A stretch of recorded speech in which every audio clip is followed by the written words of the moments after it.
저희는 오늘 이렇게 예배하기 위해 이 자리에 모였습니다. 여기 모인 분들은 각각 다 다르죠.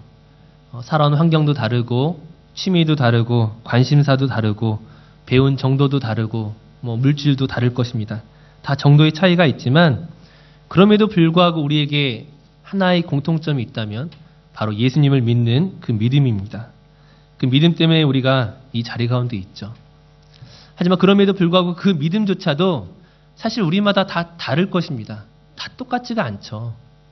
누구는 굉장히 열심히 있는 믿음을 가지신 분도 있고, 또 누구는 아직 믿음의 정도가 약한 분도 있습니다. 누구는 11조와 감사헌금을 드리는 분도 있고, 누구는 밥만 먹고 가는 분도 있죠. 누구는 예배 시간에 늦지 않고 오시는 분이 있지만, 누구는 밥 먹듯이 지각하는 분도 있습니다. 그럼에도 불구하고 우리는 예수 안에서 하나 된 공동체입니다. 예수님을 믿는 믿음으로 우리가 이 자리 가운데 있습니다. 그렇다면 이 믿음이 나타내는 결과가 무엇입니까? 우리가 믿는 목적이 무엇입니까? 무엇 때문에 우리가 예수님을 믿고 있습니까?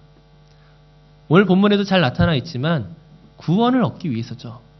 구원을 얻는 방법이 예수 그리스도를 믿는 것 외에는 그 어떤 방법도 없다는 것을 우리가 알기 때문에 우리가 이 자리 가운데 나왔습니다. 모두가 이 사실을 알고 이 자리에 앉아 있지만 사실 이것이 이상한 일 아닙니까? 세상 사람들이 보기에 우리가 믿는 이것은 말도 안 되는 거죠. 이상한 일입니다. 굉장히 미련한 행동처럼 보이는 것입니다. 차라리 착한 일을 해서 구원받는다고 말하면 차라리 설득력이 있겠지만 세상 사람들 앞에서 우리가 예수를 믿는 믿음으로 구원을 받습니다라고 말할 때 그것은 도무지 이해할 수 없는 이야기일 것입니다. 근데 세상 사람들의 그 몰이해를 떠나서 그렇다면 나 자신은 나의 믿음에 대해서 얼마나 이해하고 있습니까? 내가 믿는 바를 정확하게 나도 이해하고 있습니까?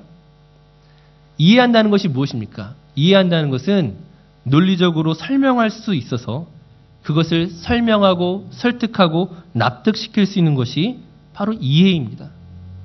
그런 면에 있어서 여러분은 여러분의 믿음이 이해가 되십니까? 어떻게 예수 그리스도를 믿음으로 나의 그 수많은 죄가 사해지고 내가 천국에 간다라고 여러분은 확신하십니까? 만약 이것을 다른 사람에게 내가 이해시킬 수 있다면, 납득시킬 수 있다면 전도는 어려운 것이 아니죠.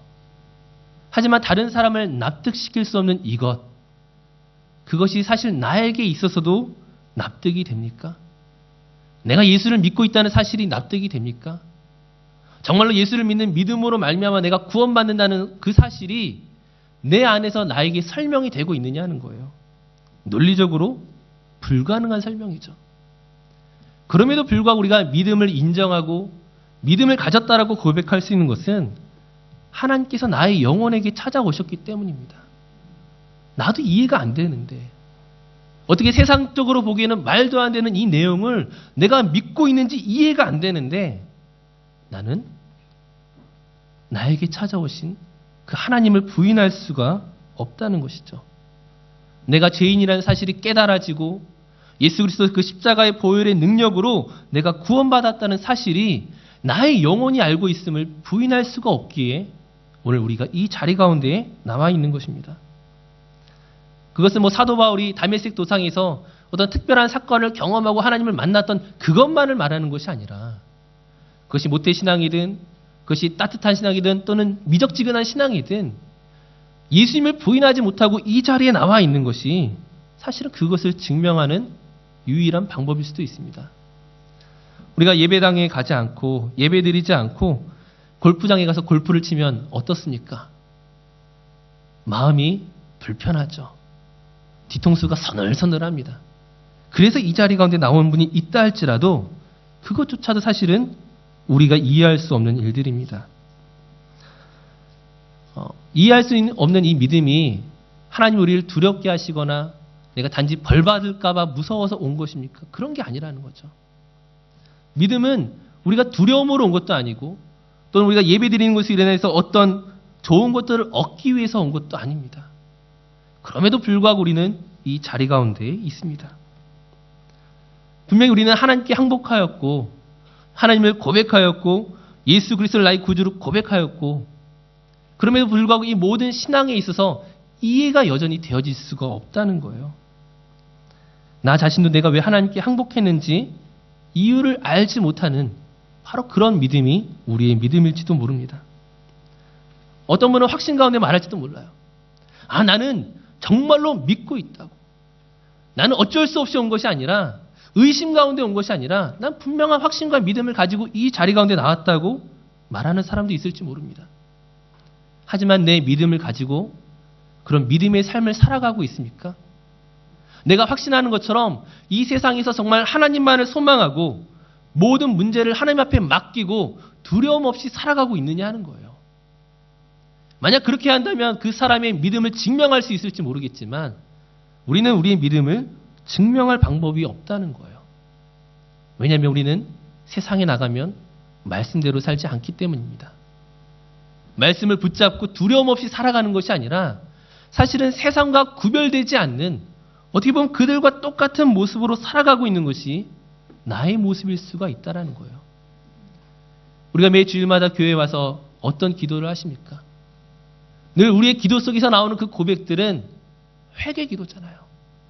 하나님, 지난 한 주간도 말씀대로 살지 못했습니다. 믿는 대로 살지 못했습니다. 내가 가지고 있는 믿음이 열매 맺지 못하고 있다는 거예요.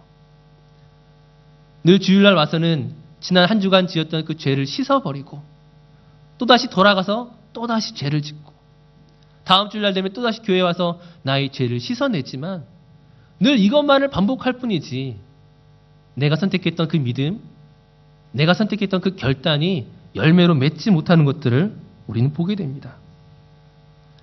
지금 오늘 말씀드리고 싶은 것은 과연 믿음이 나에게서부터 시작된 것인가? 내 안에 정말 하나님을 믿는 믿음이 있었던 것인가? 그것을 내가 증명할 방법이 있는가? 아니라는 거죠. 믿음은 나에게서 시작된 것이 아니라 하나님께서 내게 주신 것입니다. 하나님 내게 주신 그 믿음으로 인하여 오늘 우리가 이 자리 가운데 있는 것이지, 그 믿음을 내 것이라고 주장할 수 있는 사람은 아무도 없습니다. 앞서 말씀드렸던 것처럼 믿음을 내 것이라고 주장할 때에 우리는 어떤 것들을 경험하게 됩니까? 낙심하게 되거나 또는 자랑하게 되는 것밖에 없다는 거예요. 늘 죄 가운데 실패하는 모습 속에서 낙심을 하고 일주일 가운데 한 번이라도 성공을 하면, 지난 한 주간 삶 속에서 나는 믿음으로 살았다는 것을 자신하게 되면 어떻게 됩니까? 자랑하게 된다는 거예요. 나는 이렇게 믿음으로 살았는데 너는 왜 그렇게 살지 못하냐? 난 이렇게 믿음을 증명하였는데 너는 왜 믿음을 증명하지 못하냐? 그렇게 자랑하는 것이 바로 인간의 모습입니다. 다시 한번 오늘 에베소서 말씀을 통하여 과연 믿음이란 어떤 것인가? 과연 믿음의 정체가 무엇인가를 한번 살펴보도록 하겠습니다. 오늘 본문 말씀 에베소서 2장 2절 3절 말씀을 한번 보도록 하겠습니다. 에베소서 2장 2절에서 3절까지 말씀을 우리 함께 한 목소리로 말씀 봉독하겠습니다. 그때에 너희는 그 가운데서 행하여 이 세상 풍조를 따르고 공중의 권세 잡은 자를 따랐으니 곧 지금 불순종의 아들들 가운데서 역사하는 영이라. 전에는 우리도 다 그 가운데서 우리 육체의 욕심을 따라 지내며 육체와 마음에 원하는 것을 하여 다른 이들과 같이 본질상 진노의 자녀이었더니. 아멘. 오늘 에베소서 2장은 우리를 향하여 무엇이라고 말합니까? 저와 여러분들이 가지고 있는 본질, 그 본성이 무엇이었다고 말하고 있습니까? 본질상 진노의 자녀였습니다. 우리의 본질이 진노의 자녀라는 것은 우리 안에서 그 구원을 이룰 만한 믿음을 우리가 만들어낼 수 없다는 거예요. 내 안에서 어떤 선택과 헌신과 열정과 이 모든 것으로 인하여 생명을 만들어낼 만한 것이 우리에게 애초에 없었다는 거예요. 만들 능력 자체가 없었다는 것이죠. 우리 안에 있는 것은 생명을 만들어내는 것이 아니라 죽음을 만들어내는 것입니다. 오늘 내가 하나님을 믿고 선택하고 결단하여 우리가 이 자리 가운데 나온 것 같지만 우리의 본질은 그렇게 내가 하나님을 선택하고 나올 수 있는 존재가 아니었다는 거예요. 우리가 믿음이라고 이야기할 때 이 믿음은 나의 선택과 헌신이 아니라 하나님의 부르심입니다. 하나님의 뜻이에요. 우리를 이 자리 가운데로 세워놓으신 이 자리에 놓으신 하나님의 의지와 그 뜻이 오늘 우리를 이 자리 가운데로 나오게 하신 것입니다. 그렇다면 그 하나님의 뜻이 무엇입니까?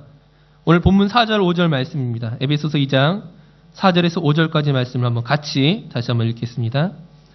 긍휼이 풍성하신 하나님이 우리를 사랑하신 그 큰 사랑을 인하여 허물로 죽은 우리를 그리스도와 함께 살리셨고 너희는 은혜로 구원을 받은 것이라. 아멘. 사실 우리는 죄로 인하여 죽어야 할 자이지만 우리 안에는 생명이 나타날 수 없고 우리 안에는 그 죄로 말미암아 열매 맺을 수 있는 것이 사망이요 죽음밖에 없었지만 우리를 그리스도와 함께 살리셨습니다. 왜 우리를 살리십니까? 왜 우리를 살리셨습니까? 오늘 4절 말씀은 그 큰 사랑을 인하여 하나님께서 저와 여러분을 사랑하심으로 인하여 우리를 살리신 거라고 말씀합니다. 우리를 사랑하심으로 말미암아 우리에게 은혜를 주셨다고 말합니다. 그렇게 주신 은혜가 믿음이고 그 은혜가 구원을 이루는 것입니다. 내가 믿어서 구원을 받는 것이 아니라 내게 주신 믿음으로 말미암아 내가 구원을 받았다는 거예요. 우리에게 주신 분이 있다는 거예요. 오늘 우리가 예배 가운데 나올 수 있고 하나님을 선택할 수 있는 그런 믿음을 주신 분이 있다는 것을 우리가 인정하지 않고 오늘 내가 예수님을 믿은 것처럼 오늘 내가 하나님을 믿은 것처럼 하면 그것은 낙심과 자랑밖에 열매 맺을 것이 없다는 것이죠. 우리에게 주신 그 은혜에는 차별이 없습니다. 우리에게 그 구원받기 위한 믿음으로 주셨던 그 은혜에는 우리가 생각하는 것 이상의 놀라운 것임을 우리는 기억해야 됩니다. 자, 우리를 사랑하셨기 때문에 우리에게 은혜를 주셨다고 했는데 과연 사랑이란 무엇입니까? 하나님이 저와 여러분을 사랑하시는 그 사랑이 어떤 사랑입니까? 우리가 부모와의 자녀와의 어떤 그 관계를 가지고 한번 이야기해 볼 수 있을 것 같습니다. 부모에게 있어서 자녀가 사랑스럽습니까? 얼마나 사랑스러울까요? 과연 많은 자녀가 있다면 누가 더 특별할까요? 부모에게 있어서. 저에게도 세 딸이 있지만 만약 누군가 저에게 와서 세 딸 중에 누가 제일 사랑스럽고 제일 예쁘냐고 질문한다면 사실은 답할 수 없는 내용입니다. 사실은 누가 더 사랑스럽다고 말할 수가 없어요. 왜냐하면 저에게 3명의 자녀가 있지만 한 명 한 명 한 명이 저에게는 특별하고 저에게는 특별히 완전한 존재라는 거예요. 제가 사랑하기에 충분한 존재라는 거예요. 지금 하나님의 우리를 향한 그 사랑이 그와 같다는 거예요. 우리 가운데 누가 더 쓸모있고 더 헌신했고 더 도덕적이고 윤리적이어서 더 사랑하시는 것이 아니라는 거예요. 왜냐하면 우리를 자녀로서 사랑하시기 때문입니다. 혹시 그 자녀 가운데 누가 더 못나고 부족하고 어리석다고 해서 덜 사랑하는 것이 아니라는 거예요. 우리 안에 있는 어떤 조건과 자격이 그 사랑을 흔들 수가 없다는 거예요. 자녀를 기르다가 속상할 때가 있습니다. 자녀가 말 안 들으면 화가 날 때가 있어요. 부모도 사실 그렇잖아요. 하지만 그렇다고 해서 그 자녀가 덜 사랑스럽겠습니까? 우리가 자녀를 키우면서 한숨을 쉬는 것은 때로는 탄식하는 것은 내가 그 사랑을 멈출 수 없기 때문이라는 거예요. 세상의 사랑이라면 부모의 사랑이 아닌 그냥 세상의 그냥 짧은 만남의 사랑이라면 그냥 돌아서면 그만이죠. 내가 사랑하지 않기로 결심하면 그만입니다. 하지만 그 자녀는 그 사랑을 멈출 수가 없다는 거예요. 자녀가 어떤 모습을 보여준다 할지라도 때론 그것으로 인하여 짜증나고 화가 나지만 그 사랑을 멈출 수 없는 것이 부모의 사랑이고 또한 하나님의 사랑입니다. 오늘 우리의 조건을 가지고 말한다면 하나님을 누가 만족시킬 수 있겠습니까? 자격으로 이야기한다면 누가 하나님 앞에 설 수 있는 자격이 있겠습니까? 우린 여전히 범죄하고 실수하고 넘어지고 그럼에도 불구하고 하나님은 우리를 향하여 짜증내지 아니하시고 성질내지 아니하시고 우리를 한 사람 한 사람 한 사람으로 사랑하시고 특별하게 대접하신다는 거예요. 우리에게 은혜 주시기를 멈추지 않으신다는 거예요. 우리의 모습과 상관없이 은혜를 주시고 있습니다. 다시금 돌아가서 우리가 보기에는 믿음이 좋은 사람이 있고 나쁜 사람이 있어요. 믿음에 열정이 있는 사람이 있고 믿음이 식은 것처럼 보이는 사람이 있어요. 그러나 하나님에게 있어서 믿음이 좋은 사람에게 은혜를 더 주시고 믿음이 약한 사람에게 은혜를 덜 주시는 것이 아닙니다. 오늘 우리가 받은 은혜는 나에게 달려있는 것이 아니라 오직 하나님에게 달려있는 것이고 하나님은 그 은혜를 모든 세대 가운데 특별히 구원받을 자를 선택하셔서 풍성하게 더해 주신다는 거예요. 이제 그 내용의 결론이 오늘 8절, 9절 말씀입니다. 에베소서 2장 8절, 9절 말씀 한번 같이 봉독하겠습니다. 너희는 그 은혜에 의하여 믿음으로 말미암아 구원을 받았으니 이것은 너희에게서 난 것이 아니요 하나님의 선물이라. 행위에서 난 것이 아니니 이는 누구든지 자랑하지 못하게 함이라. 아멘. 오늘 우리의 믿음이 나의 결단과 헌신이 아니기 때문에 우린 자랑할 수가 없습니다. 오늘 우리의 믿음은 하나님의 은혜로 주어진 것이기 때문에 나에게서 어떤 근거가 있었던 것이 아니라 하나님이 선물로 주셨기 때문에 오늘 우리는 이 자리 가운데 있는 것입니다. 그 은혜로 말미암아 오늘 우리가 실패할 수가 없고 낙심할 수가 없다는 거예요. 우리가 지난 한 주간을 돌아볼 때 우린 여전히 넘어지고 여전히 실수하고 여전히 우리 가운데 죄가 가득한 것처럼 보이지만 그래서 나는 도무지 그 믿음으로 어떤 열매를 맺을 수 없는 것처럼 여겨지지만 그러나 우리는 결코 실패되어질 수 없는 이유가 하나님이 우리에게 은혜를 계속적으로 부어주시고 있기 때문입니다. 성경은 언제나 우리의 구원이 지금 완성됐다고 말하지 않아요. 우리의 구원 받기에 합당한 모습이 지금 아닐 수도 있어요. 성경 우리에게 구원을 이루라고 말씀하고 있는데 너희가 두려움과 떨림으로 너희 구원을 이루라고 말씀하고 있는데 그 구원을 누가 이루십니까? 내가 하는 게 아니라는 거예요. 내가 믿음이 좋아서 그 구원의 완성을 향하여 나아가는 것이 아니라 오늘 우리가 구원의 완성을 경험하는 때가 있다면 그 구원의 완성으로 인하여 우리가 감격하는 때가 있다면 그것은 내가 한 것이 아니라 하나님이 하시는 것입니다. 하나님이 우리를 실패하게 만들지 않으신다는 거예요. 결코 죄 가운데로 우리가 떨어지거나 낙심하지 아니하도록 오늘 우리에게 은혜 주시기를 멈추지 않으신다는 거예요. 아버지가 어머니가 자녀를 사랑하는 것을 멈추지 않는 것처럼 오늘 하나님은 우리를 통하여 역사하고 계시고 일하고 계십니다. 사랑을 주시기로 작정하셨습니다. 이처럼 우리 믿음이 나로부터 시작된 것이 아니라 하나님께 있다고 이야기할 때 이제 그것에 대해서 질문하는 사람들이 있습니다. 그렇다면 나는 무엇이냐? 우리가 로봇이냐?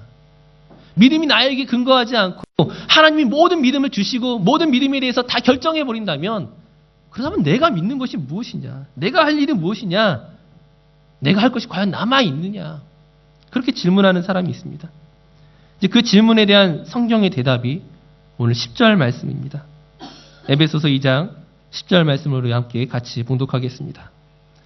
우리는 그가 만드신 바라 그리스도 예수 안에서 선한 일을 위하여 지으심을 받은 자니 이 일은 하나님이 전에 예비하사 우리로 그 가운데서 행하게 하려 하심이니라.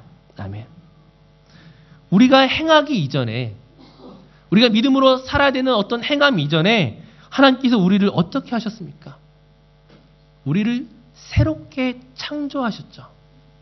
새롭게 창조하셨습니다. 새롭게 지으셨습니다. 자, 그 창조가 무엇이냐? 우리가 태초에 하나님이 천지를 만드셨을 때를 한번 생각해 보시기 바랍니다.